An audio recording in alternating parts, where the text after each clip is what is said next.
أعوذ بالله السميع العليم من الشيطان الرجيم بسم الله الرحمن الرحيم السلام عليكم ورحمة الله وبركاته. ‘Yan uwa, tsokacin da zan yi a yau shine dangane da wannan kafar sadarwa ta TikTok. To tsokacin da zan yi a kai, idan muka kalli wannan wato media ta TikTok, kai tsaye ba za ka iya cewa ita kafar abin da ake gaba ɗaya daga alfin zuwa ya'un ɗinsa gaba ɗaya cewa haramun ba ne. Amma 'yan uwa, ya kamata mu sani a matsayinka na musulmi, dukkanin abin da ya zo maka na ci gaba, to kana ɗaukar in dai sunansa ci gaba, to ya zama za ka iya amfani da shi wajen ka taimaki addininka, ka ƙara ɗaga darajar addininka da kyawawan ɗabi'u da addininka ya tanadar maka. Amma irin yadda mutanenmu yanzu ake kaɗe-kaɗe, ake raye-raye, ake fita tsaraici, ake batsa,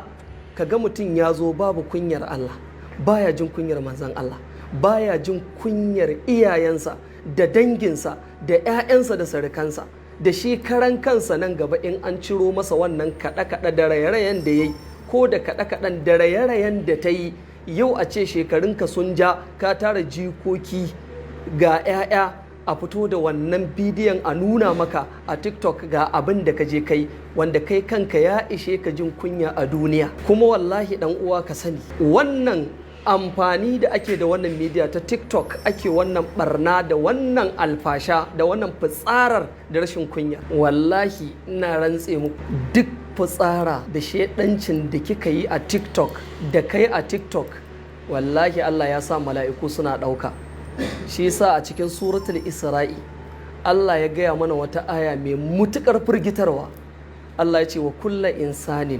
alzamnahu ta'irahu fi unuqihi wa nukhriju lahu yawmal qiyamati kitaban yalqahu manshura iqra kitabaka kafa bi nafsika al-yawma alayka hasiba man ihtada fa inna ma yahtadi li nafsi wa man dalla fa inna ma yadillu alaiha wa la taziru wadhiratun wizra ukhra wa ma kunna mu'azzibina hatta nab'atha rasula. Wannan ayar in ka dauka daga farko zuwa iya nan da na tsaya,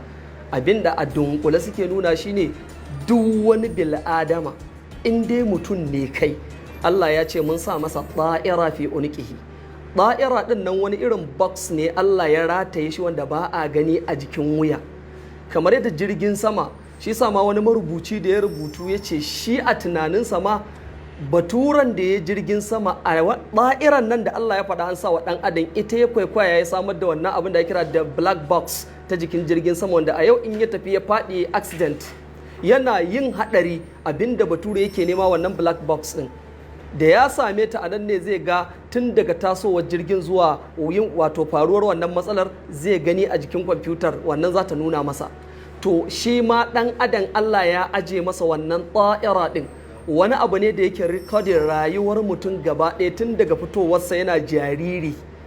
aka ɗora masa wannan da'ira ɗin,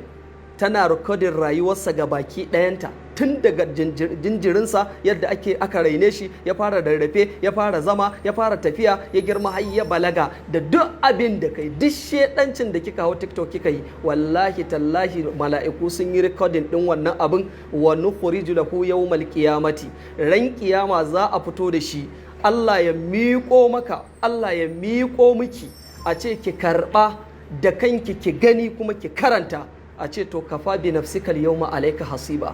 Yau kai da kanka ake so kai wa kanka hisabi. To da haka tun kafin zuwan wannan ranar ta yanke uzuri, ranar da mutum zai duba gefensa, kamar da manzo Allah ya faɗa a cikin khutubarsa ta farko, in mutum ya duba tabaqat ibn Sa'd da sirat ibn Hisham, irin su Nuri da su Muhammad Rida, duk wannan kutubu siyar ne. Manzo Allah yana shiga Madina a Baqi'a, masallacin farko da aka gina, ya tashi ya juma'a farko, annabi sallallahu alaihi wa alihi wa sallama yake cewa ku kula ya ku al'umma, ku kula ranar da ɗan adam Allah zai aje shi a gaba, ya duba gabansa, ya duba bayansa, ya duba gefe da gefe, ba abin da yake kalla sai wutar jahannama ana rura ta, ba abin da zai kwace shi a wannan rana sai aikin da ya yi. To wannan ko shakka babu ‘yan uwa ba ƙaramin firgici ba ne. Don haka mu kiyaye yin wannan fitsara da wannan alfasha da wannan raye-raye na fitsaranci mutum ya fito yana yi akan TikTok. mu sarrafa waɗannan pages ɗin da muke fitowa, maimakon haka mu sa karatun alƙur'ani,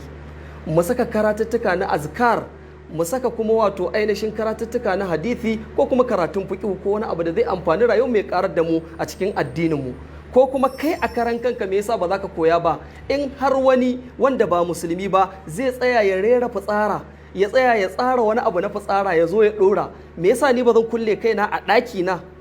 ko a cikin gidanmu ni ma na yi karatun alƙur'ani, ni ma in dora mana, ni ma a ganni?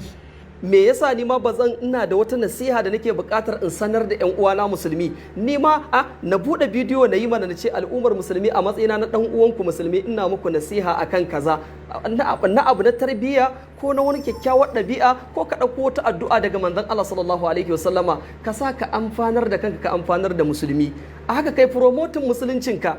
da kyawawan ɗabi'u na addininka. Amma ka zo kai ma yadda ashararai suke ashararancin kai ma ka biye musu. Yan uwa ku shaka babu wannan ba karamin asara bane, ba karamin kuma tawaya bane a rayuwar mutum musulmi. Da haka Allah ka bamu ikon kiyayewa, Allah ka bamu ikon yin amfani da lokacinmu wajen mu'amalantar waɗannan majmu'a din, wato da abin da ya dace da addinin mu da kuma tarbiyya ta addinin mu. Assalamu alaikum warahmatullahi wabarakatuh. Muna roƙon Allah da sunayensa tsarkaka da sifofinsa mafiya kamala, Allah ya albarkaci jami'an Maryam Abacha American University da ke Najeriya Kano da ke ɗaukan nauyin wannan shiri mai albarka. Assalamu alaikum warahmatullah.